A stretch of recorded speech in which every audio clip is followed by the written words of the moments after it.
And welcome to another episode. Amid an ongoing pandemic, political transition, market volatility, and economic uncertainties in the US and abroad, staying on track financially is a challenging task right now. Many have shifted their strategy to protecting what they have rather than focusing on building new wealth. But does that really need to be a trade-off? Well, my special guest, Orlando-based wealth manager and financial planning expert, Gonzalez, he's going to provide some insights and perspectives on how to work with a financial professional. This is to craft an ideal strategy that combines protecting one's current assets while positioning oneself to build wealth in the future. Alex J. Gonzalez, he's financial planning expert at Regions Private Wealth. Welcome, Alex. Thank you, Mark. Thank you for having me. Hey, what is the difference between building wealth and merely preserving it? So that is a very good question, and we work with clients on both ends of that spectrum, those that need or want to grow their wealth and those that are focused on preserving it. So individuals focused on growth are looking into the future with certain goals in mind. Maybe it's retirement, or maybe it's planning for their children's education. They typically have a longer time horizon.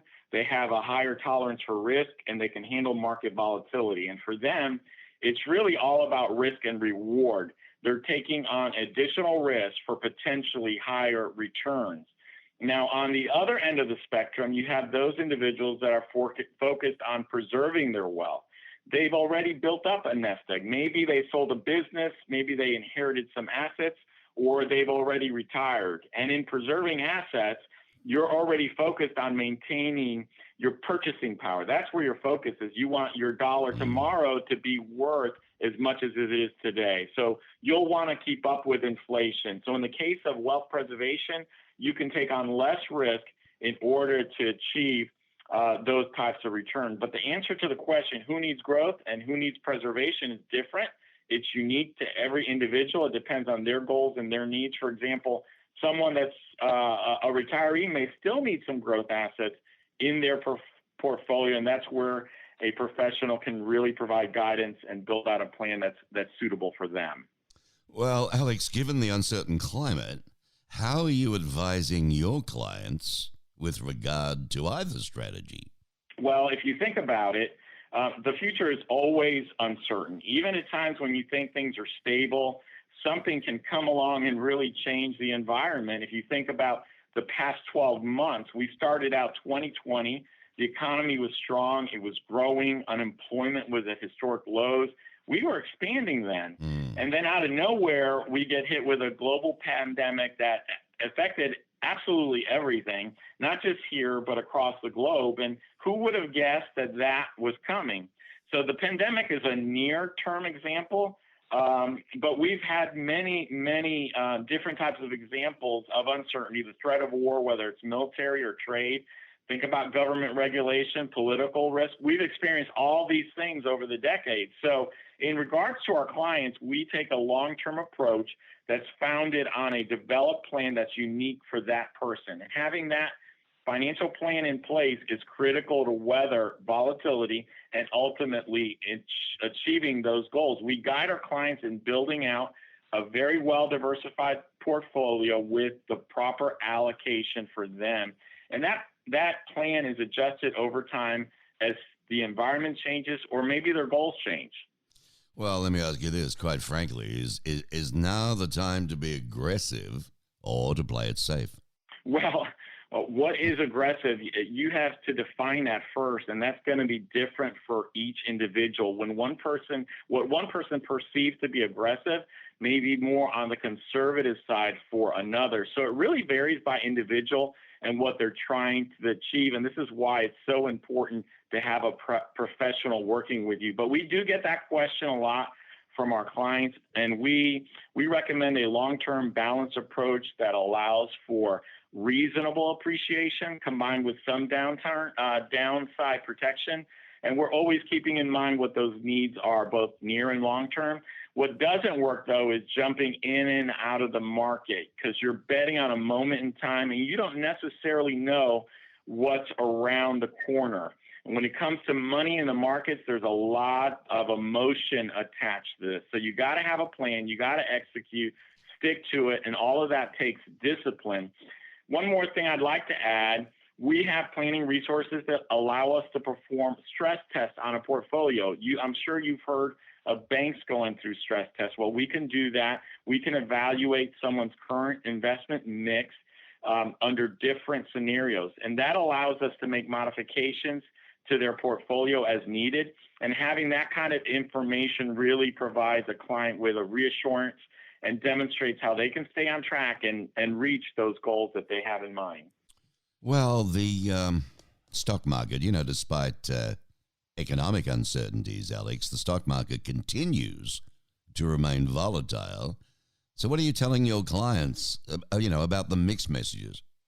Well, we're telling them that investing is a long-term game, and individuals should stay disciplined, stick to their plan.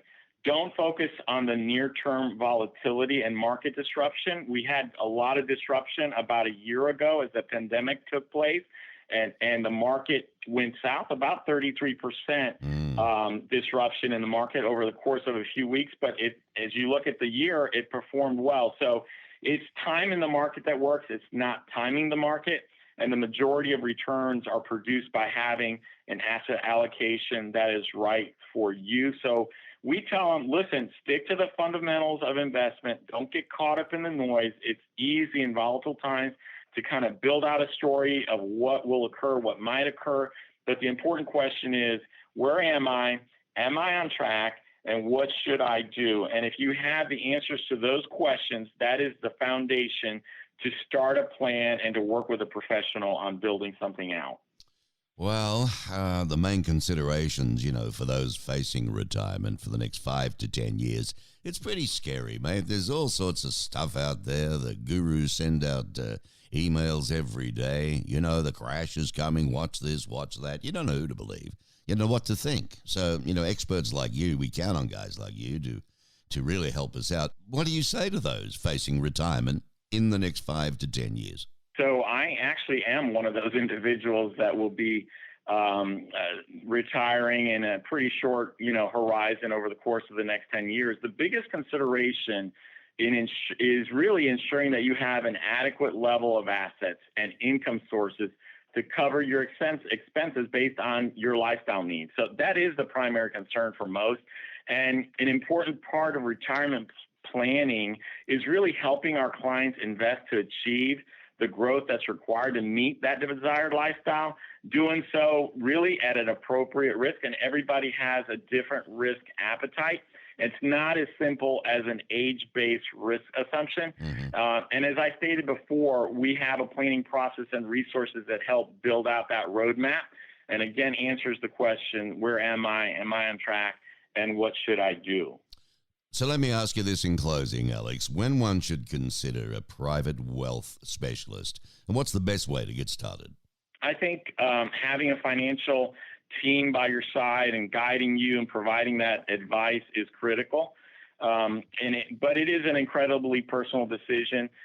People need to find someone that they're comfortable with. Above all, someone that they can trust, that will focus on their goals and achieving their personal goals. You can start that search within your own network with family and friends. But of course, we're happy to help you here at Regions.